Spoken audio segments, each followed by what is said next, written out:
Assalamualaikum warahmatullahi wabarakatuh. Selamat pagi, salam sehat dan salam sejahtera untuk kita semua. Hai teman-teman semuanya. Udah lama ya kita nggak jumpa. Nah, pada kesempatan kali ini aku akan menghadirkan teman-teman instruktur kita dari berbagai macam BLK. Ada Mbak Dian, ada Mbak Ayu, dan ada Mbak Bening. Nah, itu tadi perkenalan kita dengan teman-teman instruktur kita. Nah, untuk selanjutnya, untuk mengefisienkan waktu, kita akan langsung pada topik ya. Nah, topik kita kali ini yaitu terdapat dalam kedudukan PNS dalam NKRI. Salah satunya itu adalah sebagai perekat dan pemersatu bangsa. Mungkin ada nih pengalaman-pengalaman yang menyangkut tentang topik perekat dan pemersatu bangsa. Mungkin dari Mbak Dian dulu. Silakan Mbak Dian. Pernah menemukan satu konflik yang terjadi selama bekerja. Waktu itu kejadiannya pada saat acara pembukaan pelatihan. Jadi saya dan rekan-rekan panitia tim pelaksanaan kegiatan pelatihan itu sudah berada di ruangan. Terus dengan peserta semuanya sudah pada ngumpul. Itu ada 16 peserta, kita sudah kumpul. Jadi itu deretan pertama, kursi paling pertama itu belum diisi. Jadi teman saya yang berada di dekat saya itu menyapa salah satu peserta, itu ibu-ibu. Jadi dia bilangnya kayak gini, Nek, tolong maju ke depannya, duduk isi kursi paling depan dulu. Itu artinya, Nek, tolong duduknya maju ke depan, isi kursi paling depan. Si ibu peserta itu meresponnya dengan suara meninggi, Nenek, aku pun menjadi nenek. Artinya itu, nenek, saya belum jadi seorang nenek. Saya yang berada dekat dengan teman saya itu noleh ke rekan kerja saya tadi itu, yang direspon oleh ibu tadi itu ngeliat. Jadi muka si teman itu kayak nggak enak gitu, kayak kelihatannya nggak enak, muram dan kelihatan shock gitu. Jadi waktu itu sepanjang acara berlangsung itu saya sempat noleh kiri kanan tuh, rekan kerja saya itu nggak ada kayak gitu. Saya ngelihat rekan kerja saya itu kayaknya menghindar gitu. Jadi dia tuh menjauh gitu, sempat nggak ikut di dalam kegiatan itu. Jadi dia memang menjauh gitu. Jadi keesokan harinya dia bilang, hari ini aku udah nak ikut. Maksudnya hari ini saya nggak mau ikut. Saya tanya, ngapa udah nak ikut? Maksudnya artinya mengapa tidak mau ikut? Dia ngejawab, takut sama ibu-ibu nak kemari. Maksudnya takut sama ibu-ibu yang kemarin.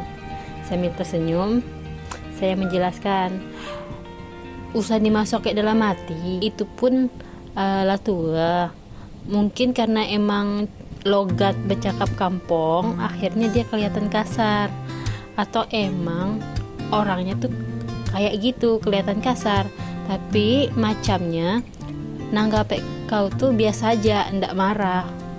Itu artinya jangan dimasukin dalam hati. Mungkin nenek itu udah tua, mungkin karena bahasa kampung logatnya terdengar kasar, jadi nenek itu jadi kelihatannya kayak kasar, tapi sebenarnya dia tuh nanggapin kamu tuh biasa aja. Jadi kampung di sini tuh bukan orangnya kampungan. Jadi kampung di sini tuh artinya memang, jadi di Belitung itu ada yang kota, ada yang kampung. Nah, nenek itu berasalnya dari kampung gitu, berasalnya dari pinggiran kampung gitu, pinggiran kota. Jadi di sini tuh bahasa daerahnya tuh ada yang memang kedengarannya biasa aja gitu, intonasinya biasa aja, ada juga intonasinya tuh agak tinggi. Nah, nenek itu kebetulannya dari kampung yang intonasinya kalau ngomong tuh agak tinggi. Nah, setelah mendamaikan, setelah saya negosiasi sama teman saya, akhirnya pentingnya kecerdasan emosional di kalangan pendidik. Sebagai seorang pendidik atau instruktur, kita akan menemukan banyak siswa yang memiliki sikap beragam. Tentunya, masing-masing siswa memiliki karakter yang berbeda, karena perbedaan lingkungan hidup baik budaya, agama, asal daerah maupun keseharian siswa yang membentuk pribadi mereka. Nah, dari ceritanya Mbak Dian, itu kita bisa memberi candaan loh ke ibu-ibu tersebut. Atau begini cara responnya. Oh, maaf ya Bu, aduh. Ibu silakan maju ke depan ya duduknya. Kita dapat memberikan respon dengan cara candaan ataupun meminta maaf dengan melihat-lihat situasi terlebih dahulu. Mbak Dian udah bagus nih sebagai seorang ASN jadi penengah terhadap persoalan-persoalan teman kerjanya.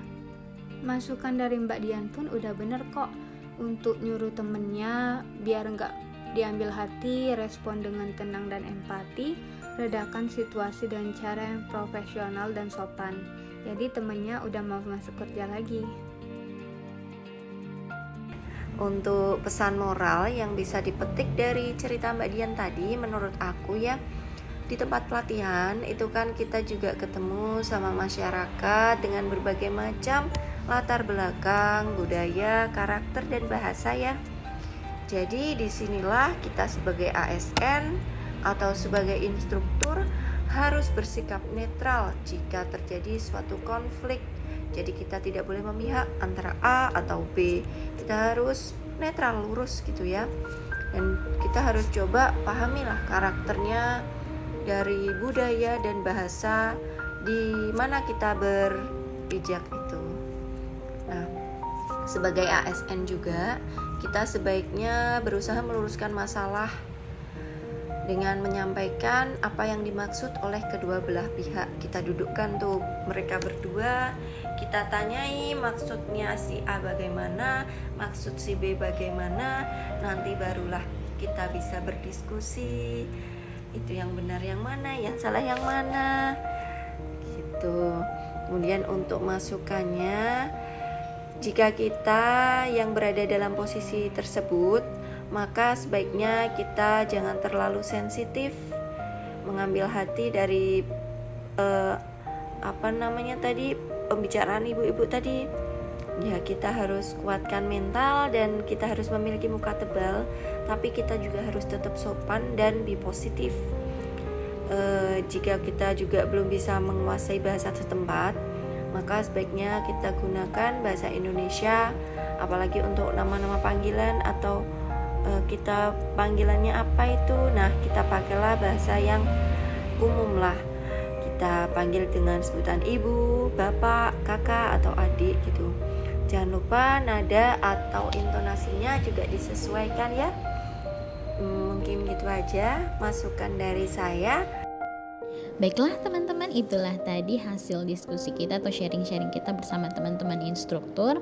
Mungkin mereka telah berbagi pengalaman mereka menjadi seorang instruktur yang mungkin ya awalnya mungkin bersikap tidak ingin repot atau rempong untuk menghadapi masalah seperti itu, tapi karena dengan mengingat fungsi dan kedudukan mereka berperan untuk komitmen sebagai perekat bangsa, jadi mungkin harus perhatian, tentu harus memaksa kita